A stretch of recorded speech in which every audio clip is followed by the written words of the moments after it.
The kindness of Joshua Thompson.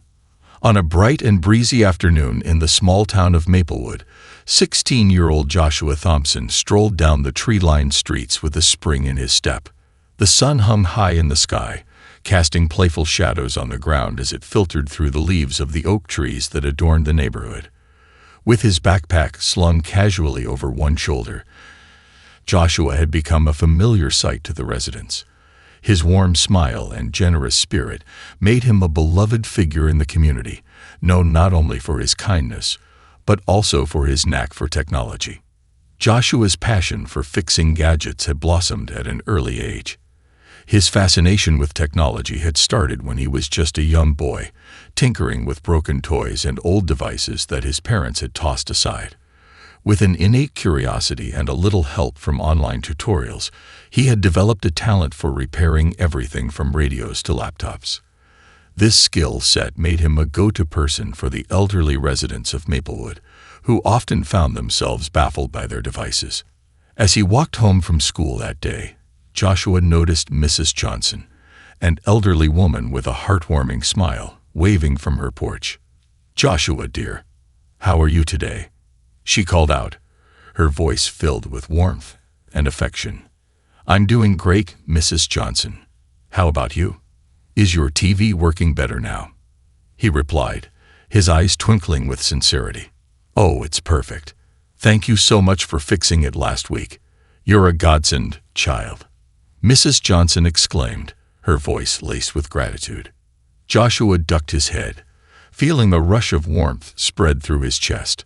Helping others brought him immense joy, and knowing he had made Mrs. Johnson's day a little brighter filled him with pride. He cherished these moments, where a simple act of kindness created ripples of joy in the lives of those around him. Continuing his walk, Joshua's thoughts wandered to the stack of broken gadgets awaiting him in his room. Just last week, he had fixed Mr. Peterson's old radio, which had become a treasured heirloom for the man. Now he had Sarah's laptop from next door, and even the library's finicky printer to look forward to. Each device was a puzzle waiting to be solved, and Joshua thrived on the challenge. He imagined the satisfaction of bringing each piece of technology back to life, restoring not just the devices, but also the connections they facilitated for the people who relied on them. Turning onto his street, Joshua spotted his mother's car parked in the driveway. A smile spread across his face as he quickened his pace. Angela Thompson was more than just his mother. She was his biggest supporter and confidant. Raised by her alone, Joshua had learned the values of resilience and kindness, traits that had shaped him into the young man he was today. "Mom, I'm home," Joshua called out as he stepped inside their modest two-bedroom house, the familiar scent of his mother's cooking wafting through the air. Angela appeared from the kitchen, her warm brown eyes lighting up at the sight of her son. "Hey, sweetheart. How was your day?" Joshua dropped his backpack and wrapped his arms around her in a quick hug. "It was good. Mr. Davis from the hardware store asked if I could take a look at his cash register tomorrow. He says it's been acting up." Angela chuckled, shaking her head fondly. "You're becoming quite the handyman around here. I'm so proud of you, Joshua." Her words filled him with pride, and he felt a surge of motivation to continue honing his skills. Despite the challenges they faced, Angela had always ensured that Joshua felt loved and supported. She had sacrificed so much to provide him with a stable life, and he was determined to make her proud. "Thanks, Mom," he said softly, glancing at the clock. "I'm going to head up and start on Mr. Peterson's radio. Call me when dinner's ready." Angela nodded, watching as her son bounded up the stairs, eager to immerse himself in the world of circuits and wires. As Joshua settled into his room, he couldn't help but admire the array of tools and gadgets that surrounded him. Each item held a story, and he felt a connection to the people he had helped through his work. As he started tinkering with Mr. Peterson's radio, Joshua's thoughts drifted to Mrs. Eleanor, an elderly woman who lived just a few houses down. Mrs. Eleanor had become somewhat of a recluse since her husband passed away 2 years ago. Though he often saw her sitting on her porch, her demeanor seemed more subdued. The loss of her husband had taken a toll on her, and Joshua could only imagine the loneliness she must have felt. Suddenly, his attention shifted to the window. He noticed Mrs. Eleanor hunched over her ancient desktop computer, clearly struggling with something on the screen. A sense of empathy washed over him as he watched her frustration mount. Her silver hair framed her face as she squinted at the screen, her fingers flying over the keyboard in a futile attempt to fix whatever was wrong. Joshua's heart ached as he observed her agitation. He had seen the old computer many times. It was a bulky beige machine that looked like it belonged in a museum. The thought of her grappling with such an outdated device made him wince. She relied on it to connect with her family, scattered across the country, and Joshua felt a compelling urge to help her.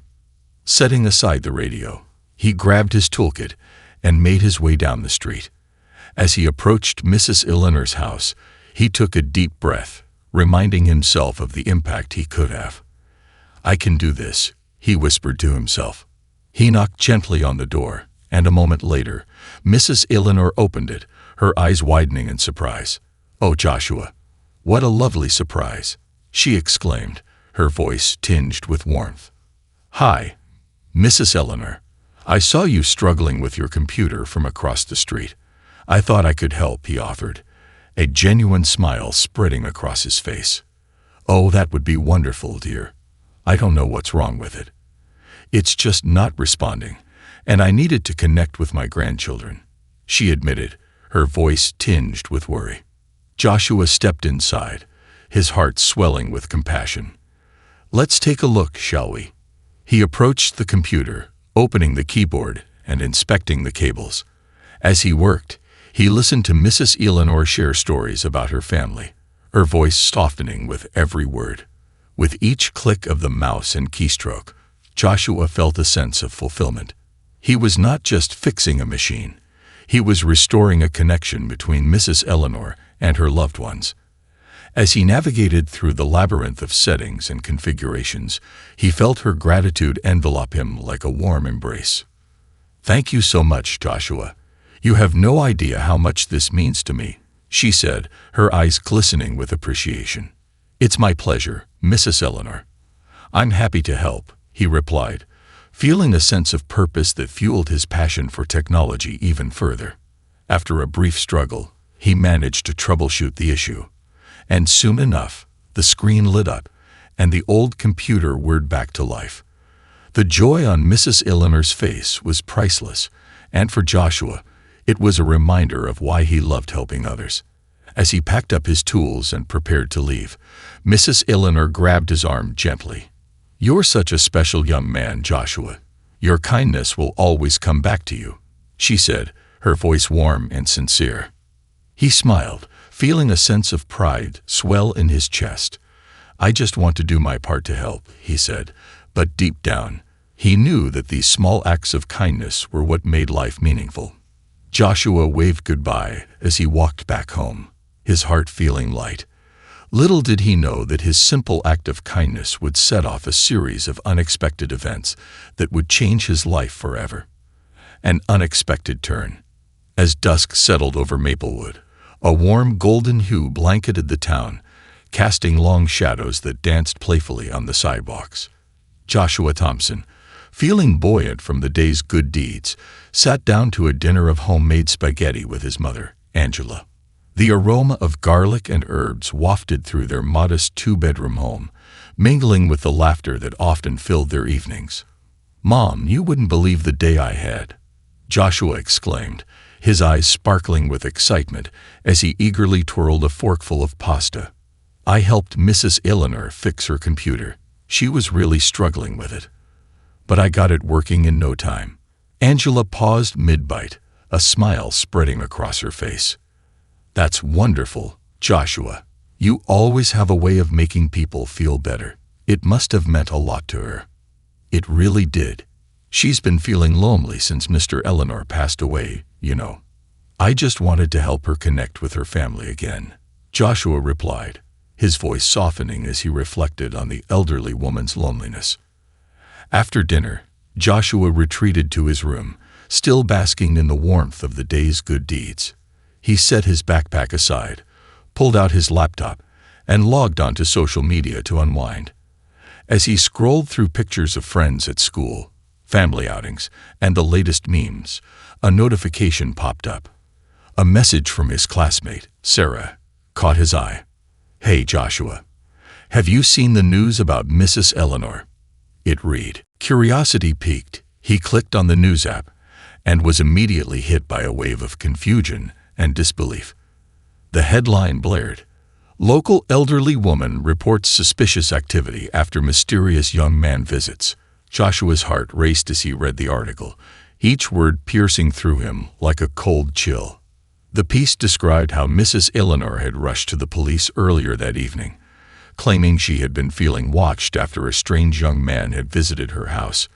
The article mentioned reports from neighbors who had spotted someone loitering around her home, which had led to Mrs. Eleanor's alarm. The police were investigating, trying to piece together whether there was a genuine threat in the neighborhood. Joshua's stomach dropped. Mysterious young man. He echoed softly to himself, his brow furrowing.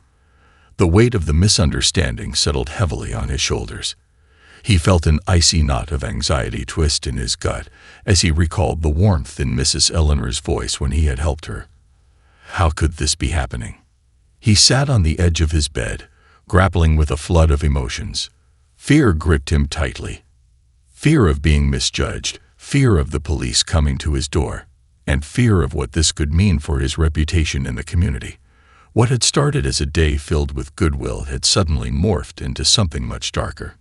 He picked up his phone again and quickly sent a message back to Sarah. "What do you mean? Is this serious?" He typed, his fingers trembling slightly. The response came almost immediately. "Yeah. They were interviewing neighbors about it. I think some people think it's connected to some break-ins in the area recently. You should be careful, Joshua." Joshua's heart raced. He had heard whispers about a few break-ins in the neighborhood over the past month, but he had never thought much of it. Now he felt like he was part of a troubling narrative that was spiraling out of control. With his mind racing, he threw himself back on his bed, staring at the ceiling. This wasn't who he was.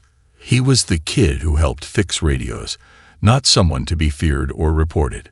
His thoughts darted back to the kindness he had shown Mrs. Eleanor. Why hadn't she clarified to the police that he was just there to help? Did she really think he posed a threat?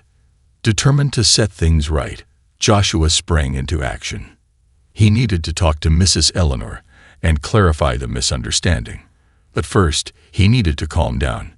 He took a few deep breaths, willing his heart to slow its frantic pace. As the minutes ticked by, he could feel the weight of uncertainty pressing down on him. Finally, he grabbed his jacket and made his way downstairs. "Mom, I'm going to head out for a bit," he called to Angela, who was in the living room catching up on her favorite television show. "Be careful, Joshua. It's getting late," she replied, glancing up at him with a hint of concern in her eyes. "I will," he assured her, forcing a smile to mask his unease. As he stepped out into the cool night air, a soft breeze rustled the leaves in the trees lining their street.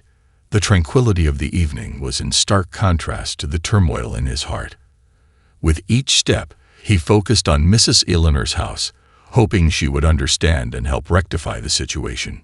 As he approached her front porch, the porch light flickered to life, illuminating the front yard where colorful flowers bloomed in tidy rows. He knocked on the door gently, but the sound echoed in the stillness, amplifying his anxiety. Moments passed, and just as he was about to knock again, he heard shuffling inside. The door creaked open slowly, revealing Mrs. Eleanor with a look of surprise that quickly morphed into a mix of worry and embarrassment. "Oh, Joshua, what are you doing here so late?"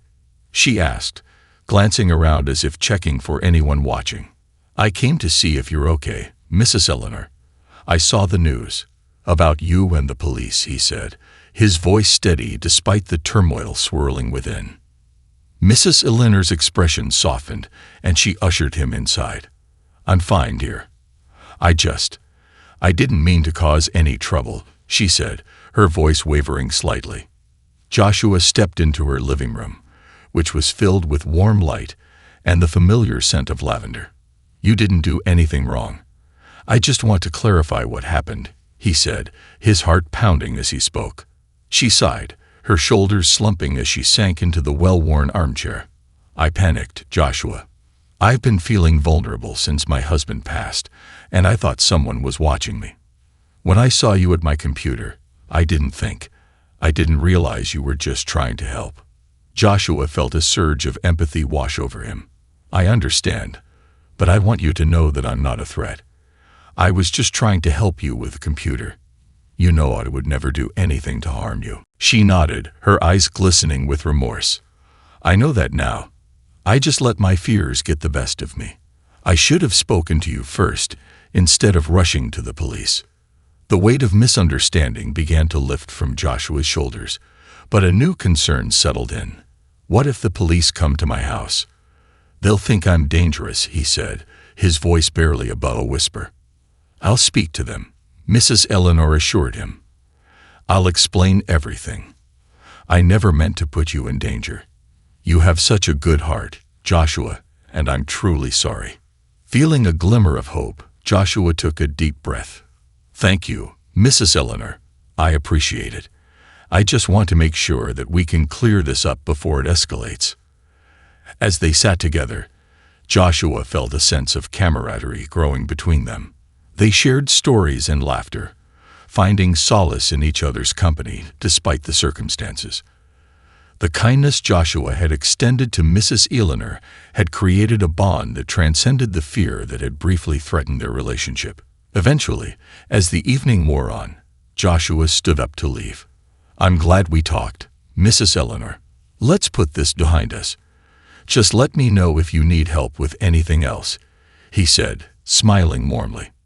Mrs. Eleanor smiled back, her eyes twinkling with gratitude. "You're a remarkable young man, Joshua. I'll make sure to set the record straight with the police. Thank you for being so understanding." Joshua nodded and stepped back outside into the cool night air. He felt a sense of relief wash over him, but as he walked home, his thoughts turned back to the article.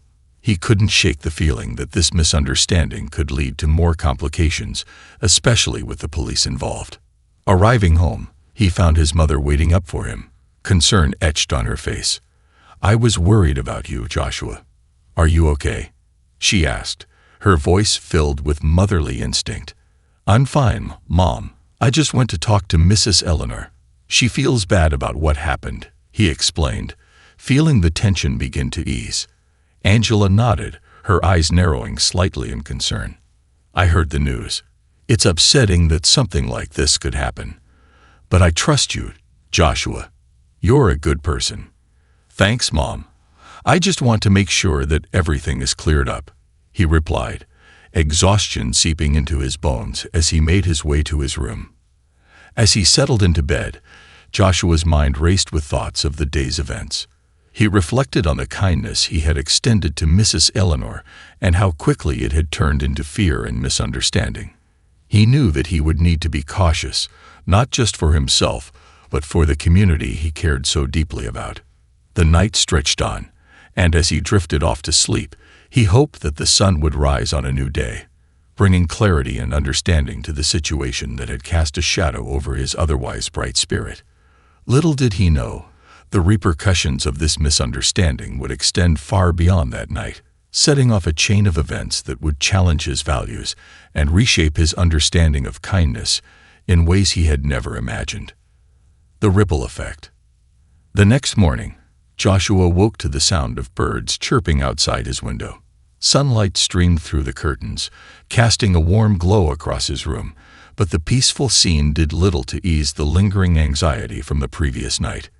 He rolled out of bed, his thoughts still clouded with the uncertainty surrounding Mrs. Eleanor and the police. As he moved through his morning routine, he couldn't shake the feeling that something significant had shifted in his life. With breakfast finished and his backpack slung over his shoulder, he headed out the door. The air was crisp and refreshing, but the familiar sights of Maplewood didn't bring him the usual comfort. His thoughts consumed him as he walked to school. He replayed his interactions with Mrs. Eleanor over and over in his mind, wondering how things could have spiraled out of control so quickly. What if the police did come knocking? How would he explain himself? Would his friends think differently of him? The question swirled in his head like leaves caught in a gust of wind. Upon arriving at Maplewood High School, Joshua found his friends gathered in their usual spot near the entrance. He could see Sarah and a couple of other classmates laughing and chatting. As he approached, he noticed their laughter died down, replaced by worried glances. "Hey, Joshua. How are you?" Sarah greeted him, her smile faltering slightly as she noticed his uneasy demeanor. "I'm okay, I guess. Just trying to wrap my head around everything," he replied, forcing a smile but feeling the weight of their eyes on him. "Did you hear about Mrs. Eleanor?" One of the boys, Mark, chimed in. "People are saying she's been acting really strange since you helped her. Some are even talking about the police being involved. Is that true?" Joshua felt his heart sink. "Yeah, it's true. But it was just a misunderstanding. I was helping her with her computer," he explained, his voice steady despite the rising tide of emotions inside him. "Still, it's kind of weird, don't you think? An old lady calling the cops on a kid for just helping her," Mark said, crossing his arms defensively. "Maybe it's just the way things are now. Everyone's so jumpy after the break-ins," Sarah interjected, trying to be supportive but failing to hide her concern. "You know how the news travels in this town." Joshua nodded, feeling a knot tighten in his stomach. "Yeah, I know. But I wish people would realize that I'm not a threat. I just want to help." Their conversation shifted to lighter topics, but Joshua found it hard to focus. The whispers and sideways glances from his peers followed him throughout the day, and the usual camaraderie he shared with his friends felt strained. He couldn't shake the feeling that he was being judged for something he hadn't done. At lunch, he sat with his friends but felt isolated. The weight of the rumors hung heavy in the air, and he could sense the undercurrent of worry surrounding him. As they ate, Sarah leaned over and whispered, "I talked to Mrs. Eleanor this morning. She said she's going to explain everything to the police.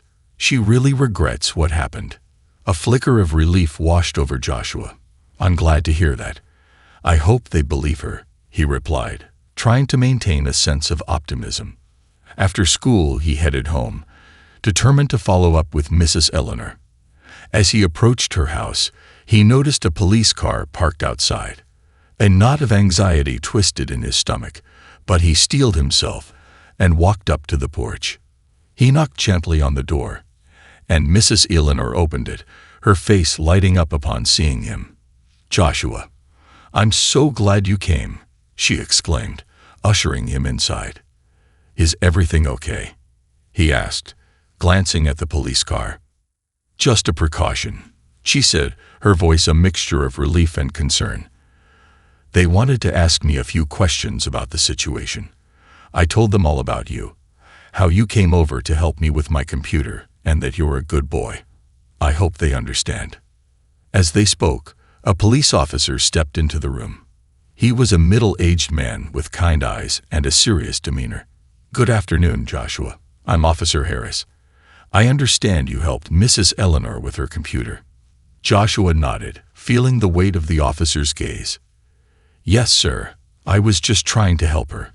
I never meant to cause any trouble." Officer Harris studied him for a moment before replying. "Mrs. Eleanor mentioned that you were only trying to assist her. I appreciate your willingness to help. We're living in tense times, and sometimes misunderstandings occur." "I understand," Joshua said, feeling a mix of relief and lingering tension. "I just want to make sure there are no hard feelings. I care about this community." The officer nodded, his expression softening. "It's good to see young people like you looking out for others. Just be cautious, okay? We all want to keep this town safe." After the officer left, Joshua turned to Mrs. Eleanor, who looked visibly shaken but grateful. "Thank you for talking to them," she said, her voice trembling slightly. "I didn't mean for any of this to happen. You've always been so kind to me."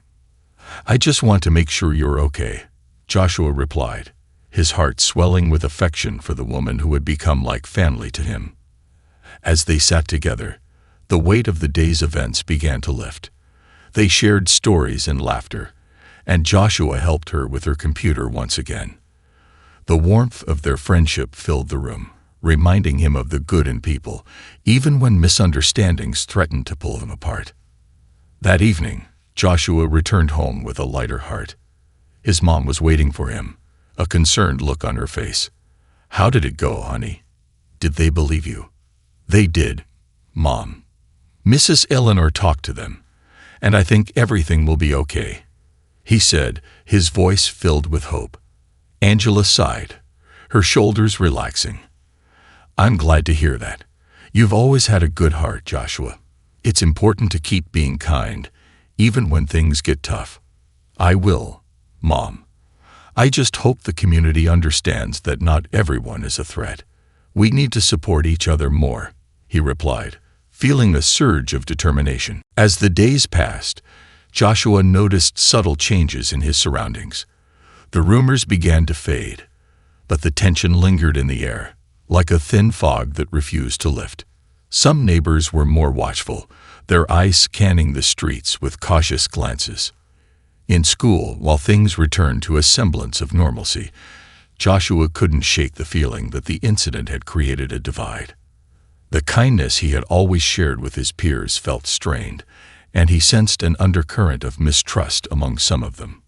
One afternoon, as he worked on a school project with Sarah, she glanced at him thoughtfully. "You know, Joshua, people are still talking about what happened. I think we should do something to change the narrative." "What do you mean?" he asked, curious. "Maybe we could organize a community event, something that brings everyone together, like a tech workshop where you could help people with their gadgets. It would show them that you're here to help and that you care about the community," Sarah suggested, her eyes lighting up with enthusiasm. Joshua considered her words. "That's a great idea, Sarah. I've always loved teaching people about technology. If we can show everyone that I'm just a kid trying to help, it might change how they see me." The two spent the next few days planning the event, pouring their energy into creating flyers and spreading the word. They reached out to neighbors, friends, and even the local community center, seeking support for their initiative. The more they discussed it, the more excited Joshua became. As they finalized the details, word of the tech workshop began to spread. Some people were hesitant, unsure if they should attend, while others were eager to support Joshua. He could feel the tension in the air as they approached the date of the event, but he was determined to make it a success. On the day of the workshop, Joshua stood outside the community center, a mix of nerves and excitement swirling within him. The sun shone brightly, casting a warm glow over the neighborhood. He set up tables with various gadgets and tools, ready to teach anyone who walked through the doors. As people began to trickle in, Joshua's heart raced with anticipation. Neighbors greeted him cautiously, and he could sense their wariness, but he remained focused on his goal. He wanted to show them that he was just a boy with a passion for technology and helping others. The workshop began with Joshua introducing himself and explaining the purpose of the event. "I want to create a space where we can all learn together. Technology can be frustrating, but it can also bring us closer," he said, his voice steady despite the anxiety fluttering in his chest. As the workshop progressed, Joshua guided attendees through various tasks, fixing old radios, troubleshooting laptops, and even setting up social media accounts for those who were less tech-savvy. Slowly but surely, he saw the walls of mistrust begin to crumble as laughter and conversation filled the room. Mrs. Eleanor arrived, her smile beaming with pride. "You've done a wonderful job, Joshua. I'm so proud of you for taking this initiative," she said, her voice warm and encouraging. With each interaction, Joshua felt the weight of the misunderstanding lifting. He could see the gratitude in people's eyes, and as they began to relax, he realized that this was more than just a workshop. It was a bridge being built between him and the community. By the end of the day, Joshua was exhausted but exhilarated. The event had exceeded his expectations, with neighbors forming new connections and even offering to collaborate on future projects. As he cleaned up, he caught Sarah's eye, and they exchanged triumphant smiles. "See, I told you this would work," she exclaimed, her enthusiasm infectious. Joshua nodded, his heart swelling with pride. "Yeah, and I think we've shown them that kindness is more powerful than misunderstandings. We can change how people see each other." As the sun dipped below the horizon, casting a golden hue over Maplewood, Joshua felt a renewed sense of hope. The workshop had not only helped him mend his reputation, but had also brought the community closer together. They had taken a step toward healing, and Joshua was determined to keep that momentum going. Little did he know, the challenges he had faced were only the beginning of a transformative journey, one that would further test his values and reshape his understanding of kindness in ways he could never have imagined. The unraveling. In the weeks following the successful tech workshop, Joshua found himself revitalized by the bonds he had formed with his neighbors. The event had acted like a catalyst, breaking down the walls that had been erected after the misunderstanding with Mrs. Eleanor. He enjoyed a newfound respect in Maplewood, with people often stopping him on the street to chat or seek advice on their tech troubles. However, as life began to settle back into a routine, Joshua sensed that the shadows of doubt and mistrust still loomed over some corners of the community. While many embraced his kindness, others remained skeptical, their wariness lurking just beneath the surface. This undercurrent made him realize that although they had made strides, true change would require more effort. One afternoon, Joshua was at the local library working on his latest project, a refurbished laptop for Mrs. Johnson, who had expressed her desire to reconnect with her grandchildren. As he carefully replaced the laptop's hard drive, he overheard two women discussing the recent events.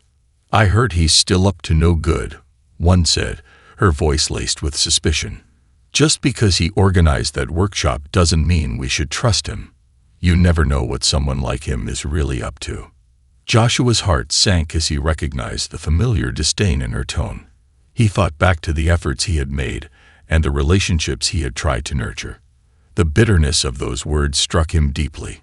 He was determined to prove that his heart was in the right place, even if others could not yet see it. After finishing the laptop, he left the library, feeling a mixture of disappointment and resolve. He needed to do something to further bridge the gap between him and those who still held reservations. That evening, as he sat at the kitchen table with his mother, an idea began to form. "Mom, what if I organized a neighborhood potluck?" he suggested, his enthusiasm slowly building. "We could invite everyone, not just for food but to share stories, experiences, like a real community gathering. It would be a chance to break bread together and connect." Angela raised an eyebrow, intrigued. "That sounds like a wonderful idea, Joshua. Food has a way of bringing people together. What do you have in mind?" "I could set it up at the park. We can have games, music, and everyone can bring a dish to share. It'll be casual, no pressure. Just a way for us to get to know one another better," he explained, his heart racing at the prospect. The next few days were a whirlwind of activity as Joshua and his mom planned the potluck. They created flyers that emphasized community spirit, encouraging neighbors to bring their favorite dishes and share in a relaxed atmosphere. Joshua reached out to the people he had met through the tech workshop, inviting them personally and asking for their help in spreading the word. As the day of the potluck approached, excitement buzzed through the community. He received enthusiastic responses from many, but he also sensed skepticism from others who still held on to their doubts. Yet, Joshua was undeterred. He believed that this event could showcase the community's strength and resilience, reminding everyone of the power of kindness and connection. On the day of the potluck, the park was alive with energy. Brightly colored blankets adorned the grass, and the scent of various dishes wafted through the air, everything from savory stews to sweet desserts.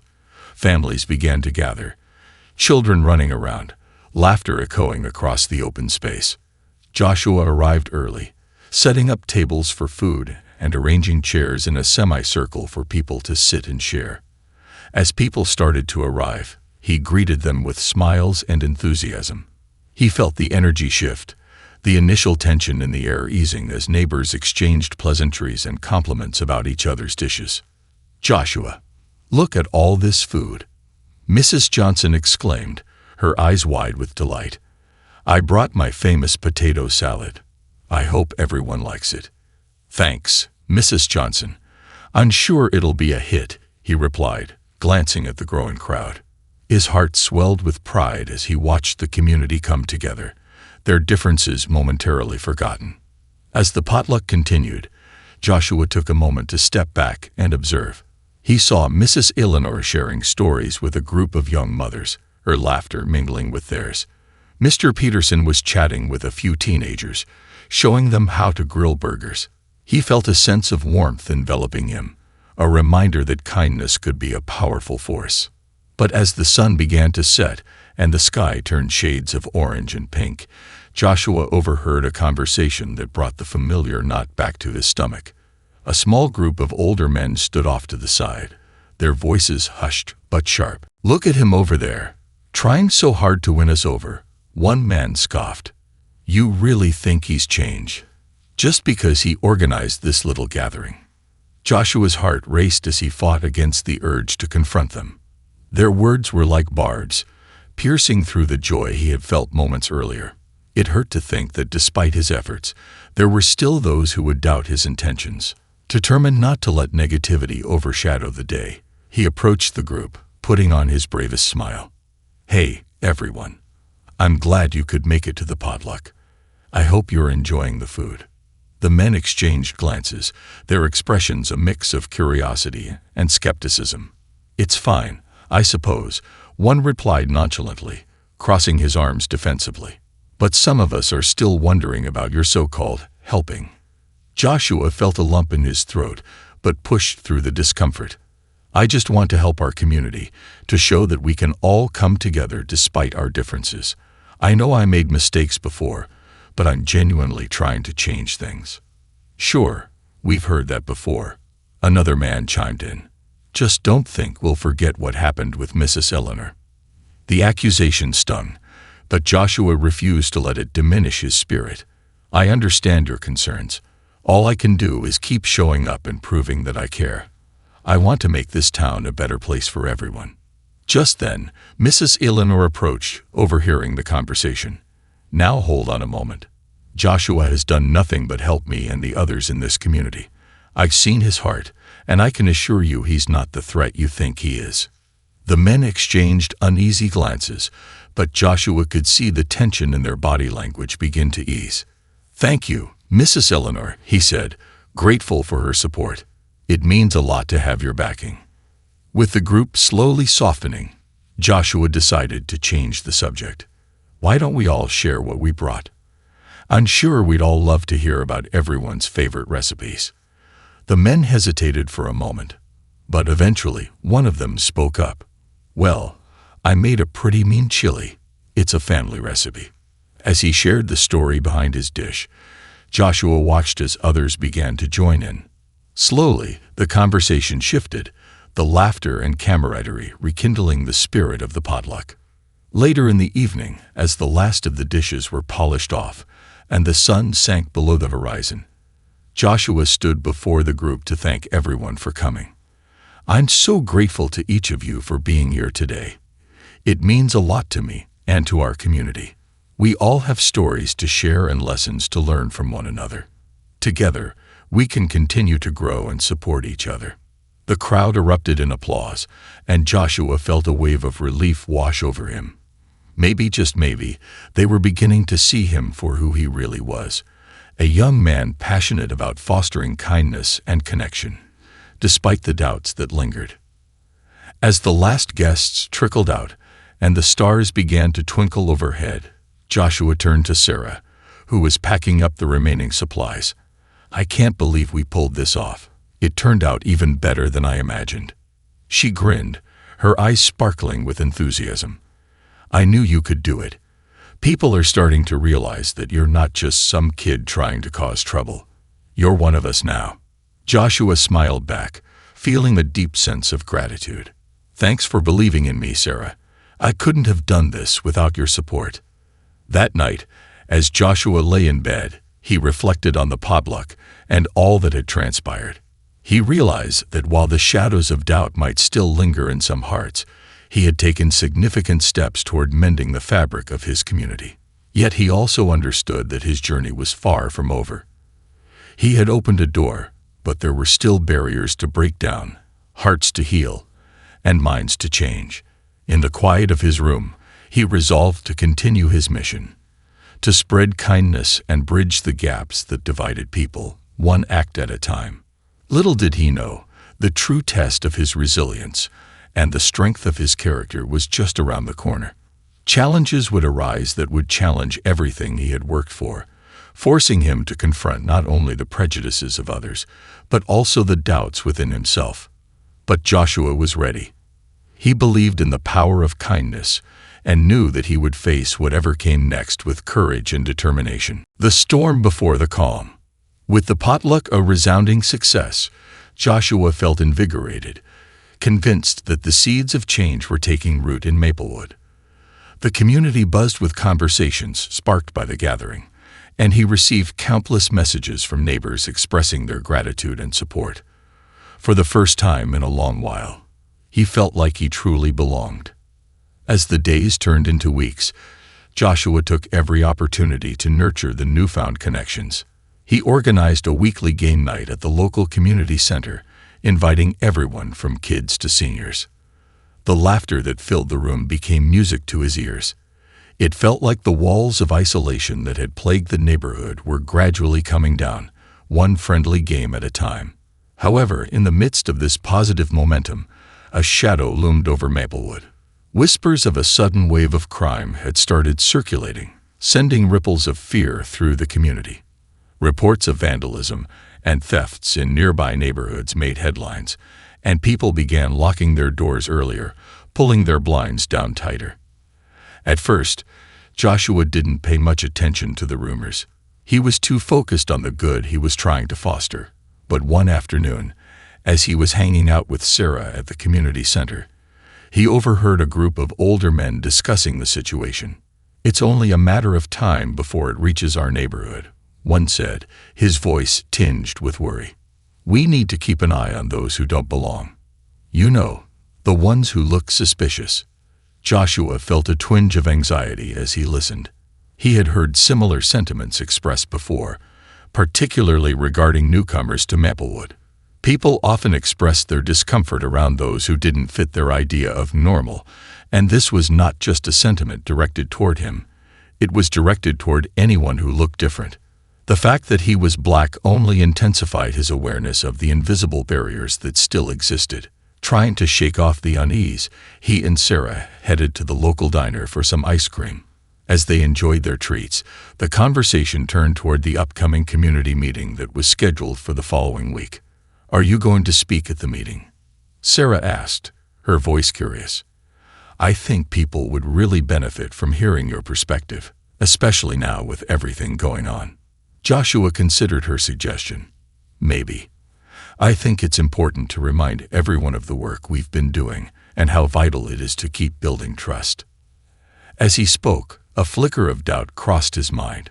What if the meeting spiraled into a discussion about who was to blame for the crime wave? Would they look at him differently? Would they dismiss his efforts as naive? He shook his head, pushing those thoughts aside. If he didn't speak up, he wouldn't be doing justice to the community he was trying to build. The day of the community meeting arrived, and the energy in the room was palpable.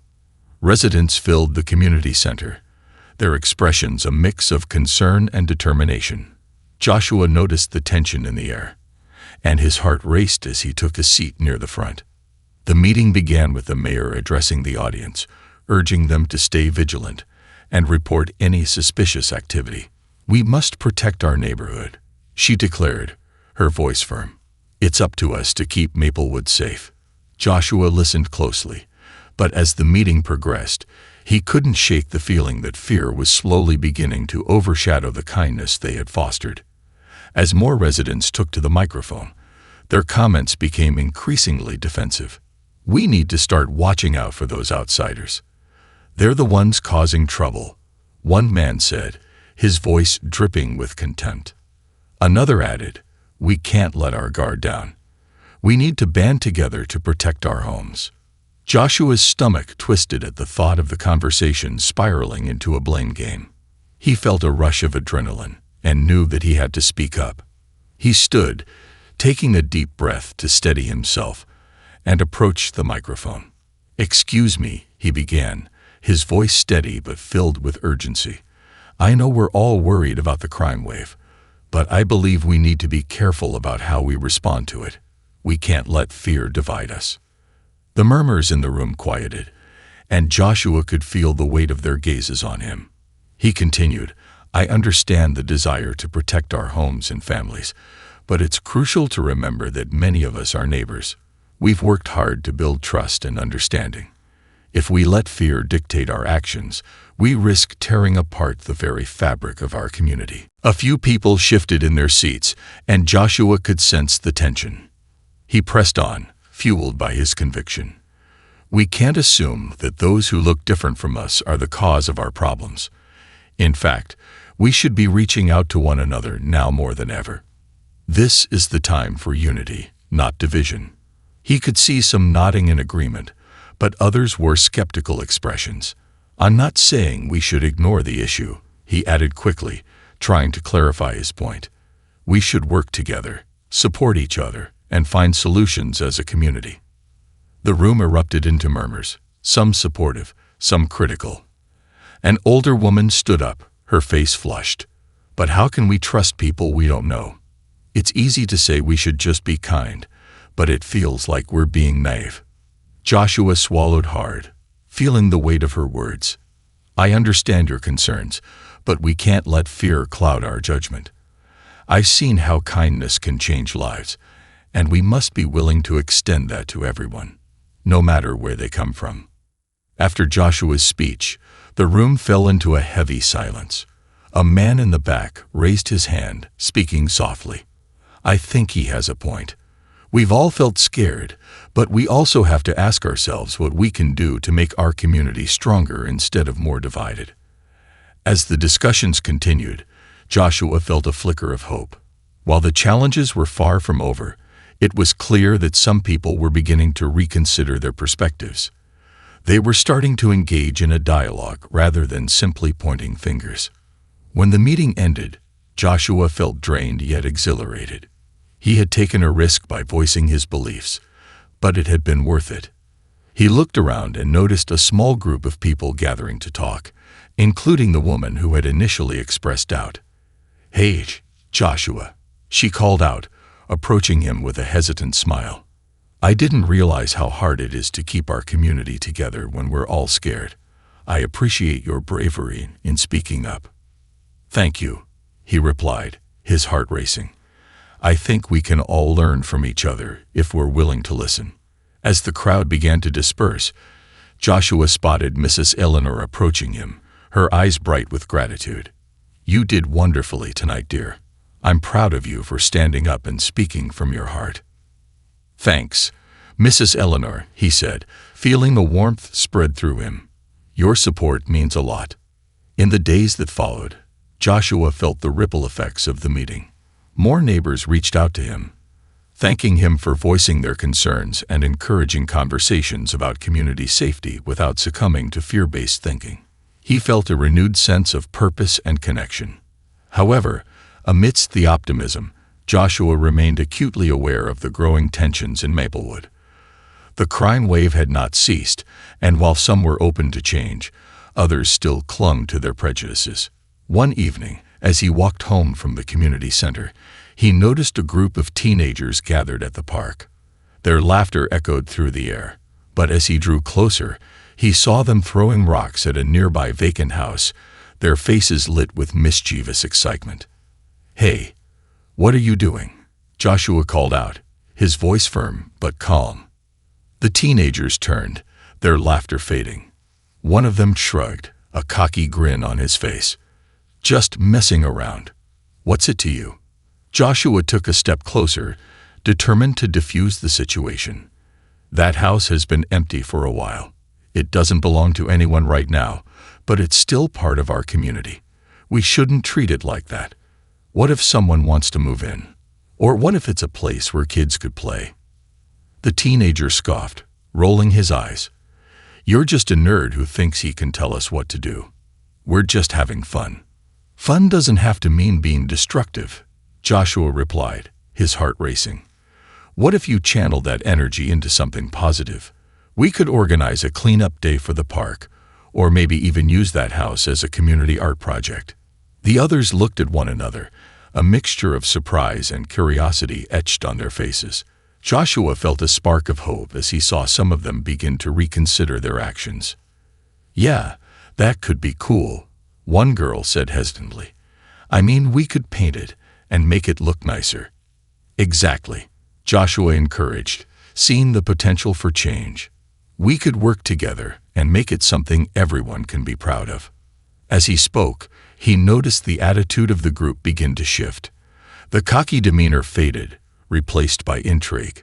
All right, maybe we'll think about it, the original teen said, a hint of reluctance in his voice. As they dispersed, Joshua felt a surge of triumph. While he couldn't single-handedly change their attitudes, he had planted a seed of possibility. He headed home, a sense of accomplishment swelling in his chest.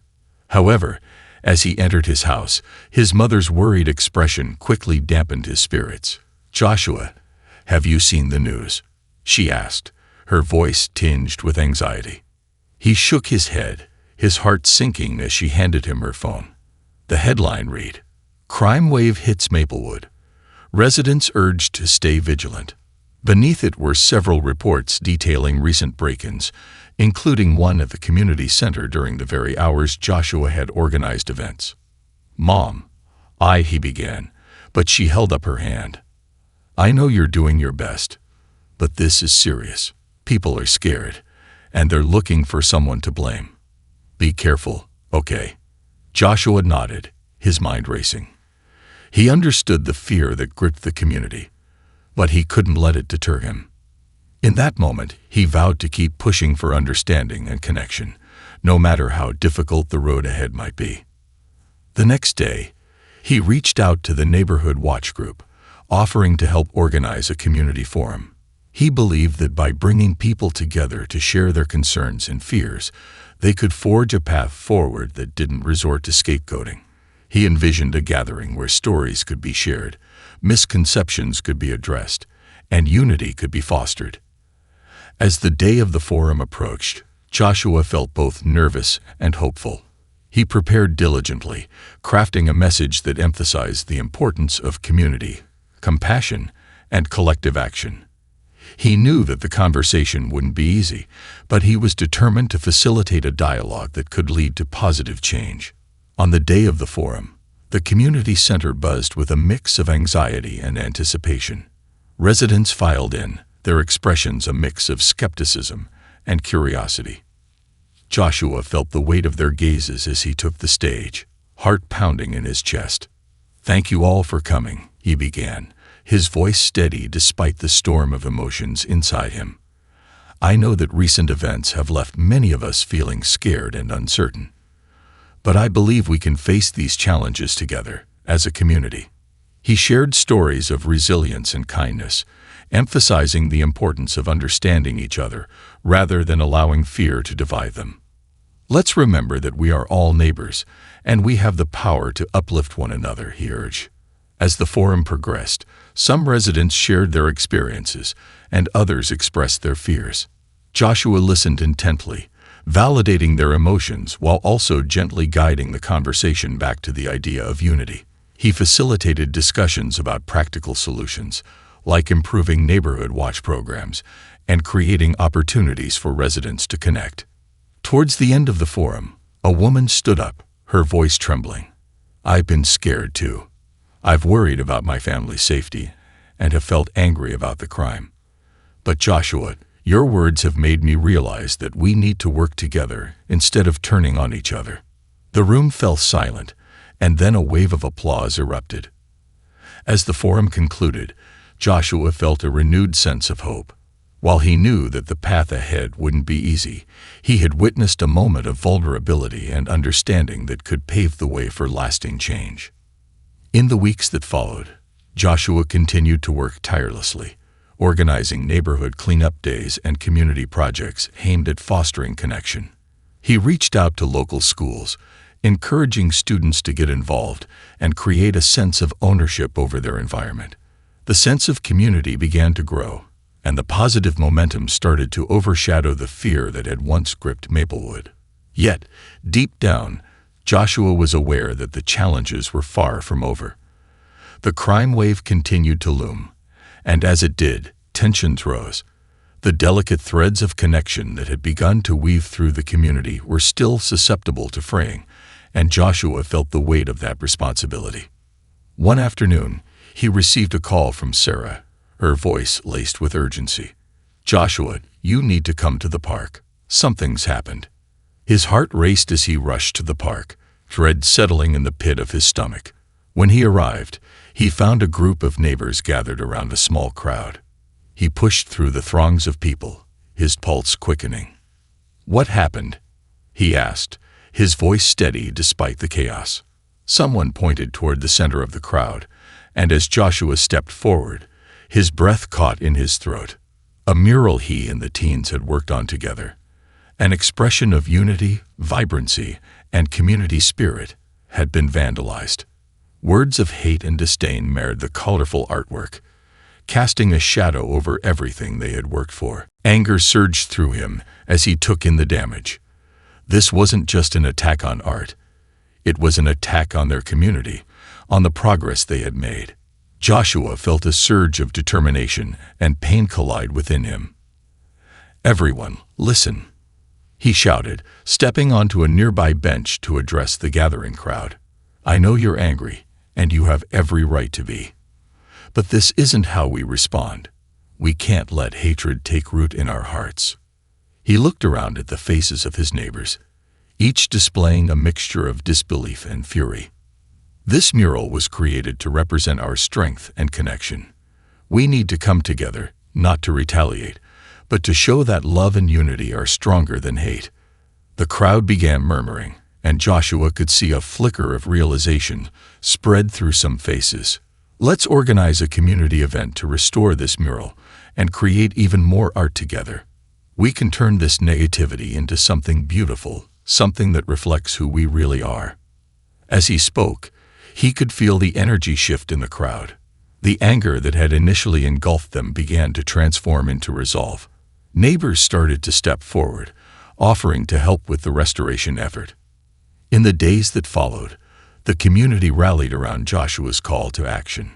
Residents came together to repaint the mural, each stroke symbolizing their determination to stand against hate. The atmosphere buzzed with hope and creativity as they worked side by side, transforming the defaced artwork into a vibrant testament of unity.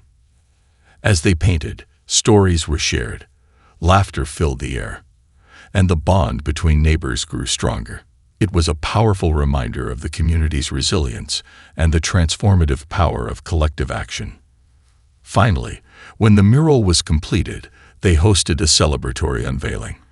Residents gathered once again at the park, their spirits lifted as they marveled at the stunning artwork. It radiated colors of joy, hope, and a promise to stand together. Joshua stood before the crowd, his heart swelling with pride. This is what we can achieve when we come together. We may face challenges, but as long as we choose love over hate, we will always prevail. The crowd erupted in applause, and Joshua felt the warmth of camaraderie envelop him. The incident had served as a turning point, a powerful reminder that the spirit of the community could not be easily broken. In the weeks that followed, Joshua continued to champion kindness and connection. He organized more events, facilitated discussions, and inspired others to engage with their neighbors. While the crime wave still lingered, he knew that they had built something powerful, a community rooted in resilience and understanding. As he lay in bed one night, Reflecting on the journey he had taken, he felt a sense of peace settle over him. He had faced challenges that tested his resolve, yet he had also witnessed the extraordinary strength of the people in Maplewood. His journey wasn't over, and the road ahead would undoubtedly be filled with more trials, but he had learned that the power of kindness could light the way, even in the darkest of times. Joshua was ready to continue forging a path toward understanding, embracing every opportunity to uplift his community and foster a spirit of unity that would echo through Maplewood for years to come. A new dawn. The days turned into weeks, and the vibrancy of the newly restored mural became a symbol of hope for Maplewood. Joshua had transformed what could have been a moment of division into a powerful display of unity. But despite the initial resurgence of community spirit, the shadow of the crime wave continued to linger, casting doubt over the progress they had made. As he walked home one evening, Joshua's heart felt heavy. He had invested so much of himself into healing the rift in the community, yet it felt like a fragile tapestry, beautiful but susceptible to tearing. It was during this walk that he received a call from Mrs. Eleanor, her voice shaking with urgency. "Joshua, can you come over? It's about my computer." Joshua's instincts kicked in. "Of course, Mrs. Eleanor. I'll be there as soon as I can." He turned and headed toward her house, concern gnawing at him. When he arrived, he found Mrs. Eleanor pacing in her living room, her silvery hair tousled, and her eyes wide with worry. "I received a strange email," she said, her voice trembling. "It looks like it's from my bank, but I think it's a scam. They're asking for my account information." Joshua's heart raced. Phishing scams had become all too common, especially among older adults who might not be as tech-savvy. "Let's take a look," he said, quickly assessing her computer setup. He pulled up her email and scanned the messages, his brow furrowing as he saw the message in question. "This is definitely a scam, Mrs. Eleanor. We need to report it and make sure your information is secure." As he guided her through the steps of reporting the email and securing her account, a sense of urgency filled the room. "I can't believe I almost fell for that," Mrs. Eleanor said, her voice shaky. "Thank you, Joshua. I don't know what I would have done without you." As they finished up, a new wave of anxiety washed over Joshua. "Mrs. Eleanor, it's important we talk about this more broadly. There are many in our community who might not be aware of these scams. We could organize a workshop to educate everyone, especially seniors." Mrs. Eleanor's eyes lit up. "That's a brilliant idea, Joshua. I know many of my friends would benefit from it." Encouraged by her enthusiasm, Joshua began planning the workshop. He reached out to local community centers and schools, hoping to create a collaborative effort that would educate residents about online safety, scams, and basic technology skills. In the following days, Joshua worked tirelessly, organizing the event and getting the word out. He designed flyers and shared them across the neighborhood, emphasizing the importance of safeguarding personal information. "Join us for an afternoon of learning and connection," he wrote. "Let's empower ourselves to stay safe in today's digital world." On the day of the workshop, the community center buzzed with anticipation. Residents filtered in, some wearing looks of curiosity while others appeared apprehensive. Joshua stood at the entrance, greeting each attendee with a warm smile, ready to help ease any anxiety. As the workshop began, Joshua welcomed everyone and introduced the topics they would cover. "Today, we'll learn about recognizing scams, protecting our information, and using technology more confidently. Together, we can create a safer environment for ourselves and our families." He led the attendees through various scenarios, showing them how to spot suspicious emails, safeguard their online accounts, and utilize tools to enhance their security. The workshop buzzed with engagement as residents shared their own experiences and asked questions. One elderly gentleman raised his hand, his voice steady yet filled with concern. "Joshua, it's hard for us to keep up with all the changes in technology. Sometimes it feels overwhelming." Joshua nodded empathetically. "I completely understand. Technology moves quickly, and it can be daunting. But that's why we're here today, to learn together. The more we share our knowledge, the more confident we'll all become. As the afternoon progressed, he felt a sense of fulfillment wash over him. The workshop had fostered a spirit of camaraderie and connection, proving once again that their community could overcome challenges when they stood together. At the end of the session, as residents chatted animatedly with one another, Joshua couldn't help but feel proud. They were not just learning. They were forming bonds and building a support network. That sense of community was becoming a living, breathing entity, one that was nurturing hope and resilience.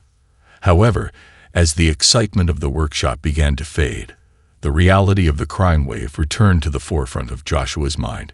He had noticed the fear creeping back into conversations around town, even among the residents who had just attended the workshop. One evening, while sitting on the porch with his mother, Joshua couldn't shake the sense of unease. "Mom, what do you think we should do about the crime wave? I feel like we're making progress, but it's still looming over us." Angela looked at him thoughtfully, her brow furrowed. "I think the best thing we can do is to continue fostering relationships and building trust among neighbors.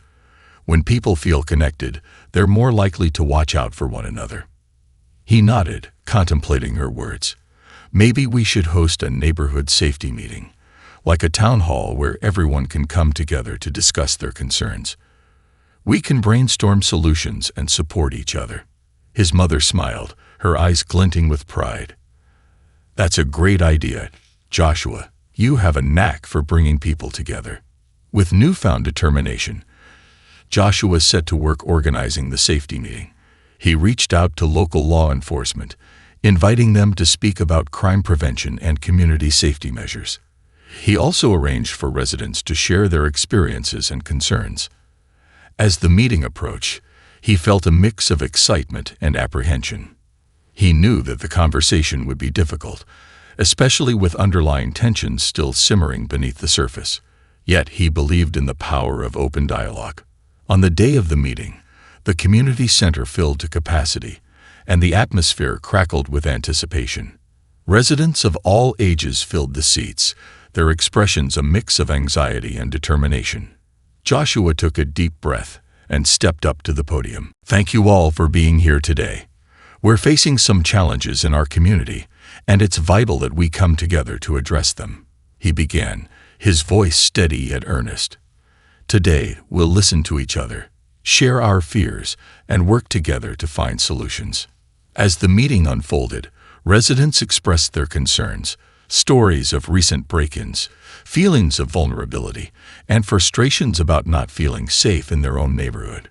Joshua listened intently, validating their emotions while also encouraging them to think about solutions. "Maybe we could organize neighborhood patrols," one resident suggested. "If we all work together, we could keep an eye on things." Joshua nodded, seeing the potential for collaboration. "That's a great idea.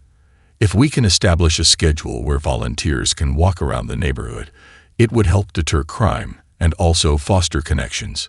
Another resident chimed in. "What about a buddy system? We can pair up to look out for one another, especially for those who might feel more vulnerable."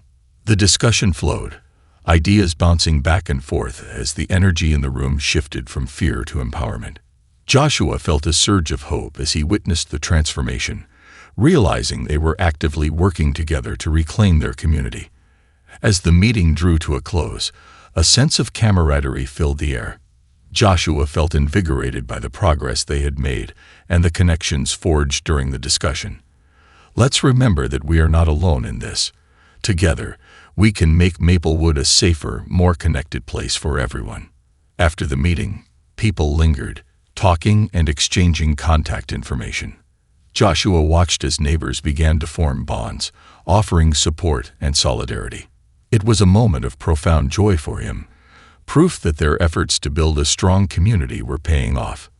Yet, even amidst this progress, Joshua couldn't ignore the reality of the crime wave that continued to grip Maplewood. As weeks passed, while the community became more proactive in looking out for one another, they still faced the occasional incident that rattled their collective resolve. One morning, Joshua received a call from Mrs. Eleanor, her voice filled with distress. "Joshua, I need your help. I think someone has been trying to break into my house." His heart raced as he gathered his things and rushed to her home. When he arrived, he found her standing at the door, visibly shaken. "I heard some noises last night, and I think someone tried to open my window," she said, her hands trembling. Joshua's protective instincts kicked in. "Let's check it out together, Mrs. Eleanor. We'll make sure everything is okay." As they carefully walked around her house, Joshua felt a wave of anger surge within him. This was not the community they were trying to build. It infuriated him that someone would violate the trust they had worked so hard to establish. After assessing the situation, Joshua called the police to report the attempted break-in.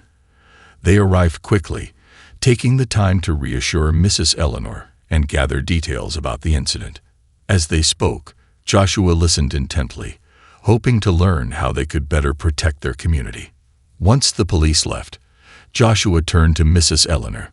"I'm going to stay with you tonight, just to make sure you feel safe," he said, his voice steady. "We can also look into getting some security measures installed." Mrs. Eleanor smiled gratefully. "Thank you, Joshua. It means so much to know you're here." That night, as they settled in her living room with cups of tea, Joshua's mind raced with ideas. They discussed ways to enhance security, from installing motion sensor lights to creating a neighborhood watch group that would keep an eye on each other's homes. As they talked, Joshua couldn't help but feel a renewed sense of purpose.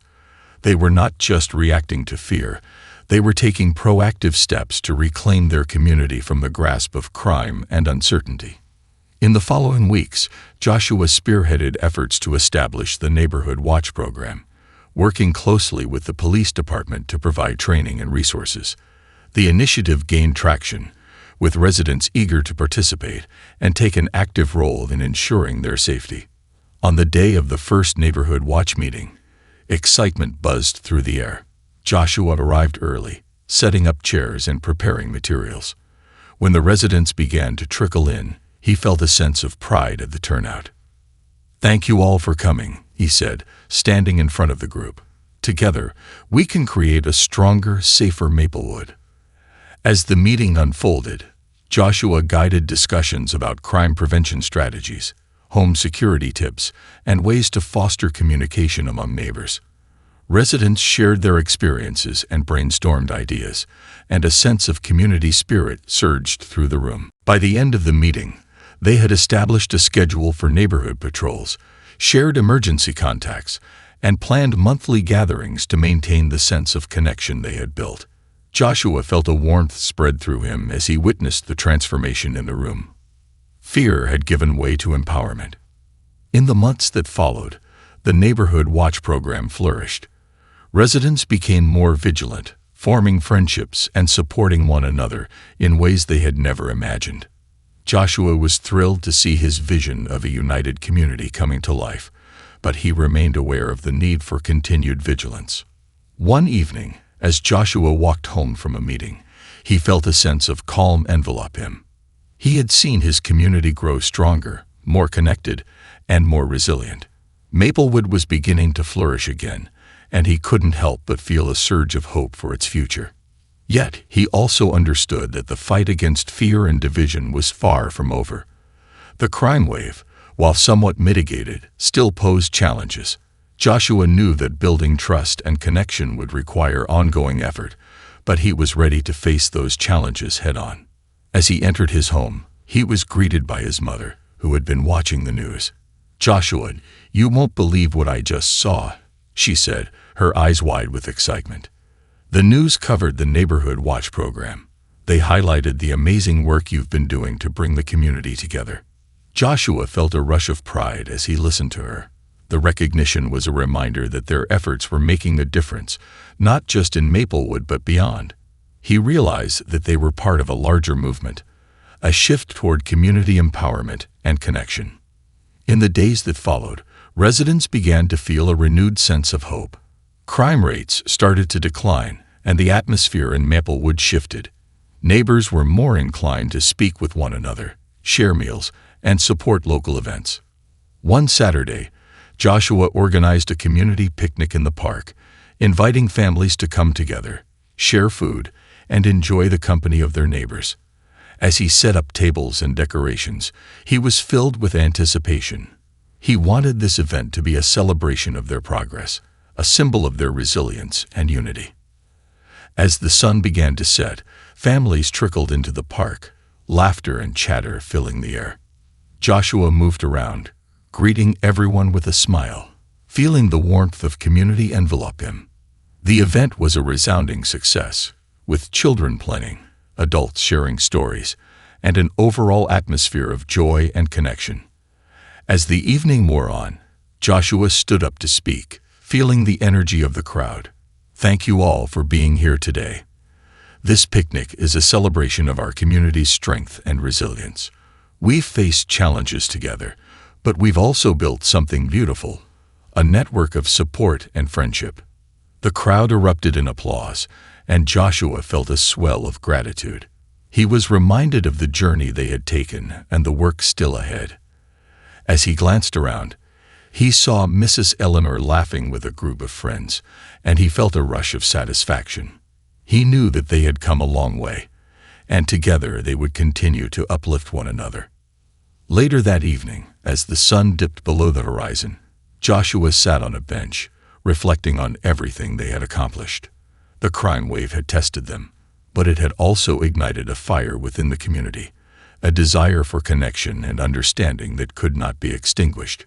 As he watched the laughter and joy around him, he realized that they had not only reclaimed their neighborhood, but had also built a foundation for future generations.